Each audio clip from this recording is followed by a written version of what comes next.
I didn't even know what a video game was, really, just some vague idea.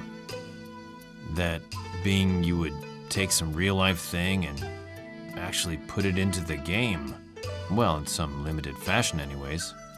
Like if I was inside a castle, I'd just have to make the inside of a castle. But Shenmue taught me that wasn't the case at all. Shenmue was the first game I worked on, and using that experience, I've been able to give feedback on scene production for dramas I'm working on. Freedom is all you need. I was at a Seiyu department store and a bookstore at the time. There, Yusan says, "Hey, Yoshimoto-san, what do you think of this?" Then he wrote Shenmue and Spirit Tree. I still remember that vividly. The first time I heard that name, yeah, gave me chills. Thought it was a great title. A kid wants to get revenge for his old man and goes in search of his father's killer. That's the heart of it, and I felt strongly that the story should not stray from that point. There were a lot of other great ideas in there, but still I felt the main character needed to be unwavering in his convictions. Yet, when you actually play the game, all that other stuff is what makes Shenmue so interesting. Ryo feels he must avenge his father, but is at the capsule toy machines playing away. I think that's the humanity coming out. Those that really want to get into it, become the character, and go straight ahead can do that. But for every gamer, there's a different way to enjoy the game. That's the really interesting aspect to it. So when I sat down to play it, I was like that. If your old man has that kind of house, he has to be a person of some character and integrity. Having grown up under a father like that, you'd probably feel rather restricted. But, without a doubt, he'd probably be very fond of him.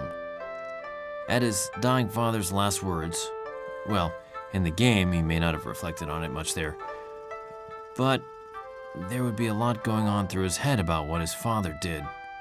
That would get more and more imprinted on him. And as he goes out and meets all these different people, he would come to know where he came from. With the death of his father, it would be like Ryo continuing on in his father's footsteps. To make it sound cool, that is. His brain is always working.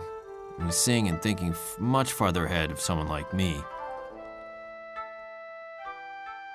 When we are having a meeting, I often feel like that. I'm not the type to be adversarial with people.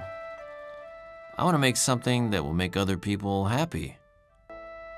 There are probably millions of people playing games because of Yusan. If Yusan says, "Hey, this is pretty interesting," I think they'll be happy too. I don't know what gamers want, where their compass is pointed. If I make something and Yusan is happy with it, it must be good. If it isn't, it'll show on his face, and you'll know it's boring, and the players will think it's boring too. That's kind of how our relationship stands. When I first became involved with Shenmue, I'd just celebrated my 40th birthday. It was at the Sega offices with a few of us there. At that time, I didn't think I had changed at all, but I probably had changed. Now, 17 years, 15 years having passed until Shenmue 3, I've probably changed even more. I had no intention of that happening, but with each line I wrote, yeah, it changed me.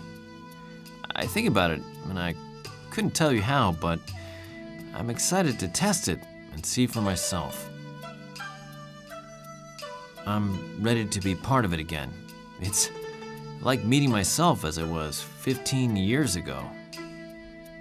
It should be a really nice opportunity. It's definitely not TV work. It's being asked to play the same person in a part you did before. Being able to do something you did 15 years earlier should be an invaluable experience.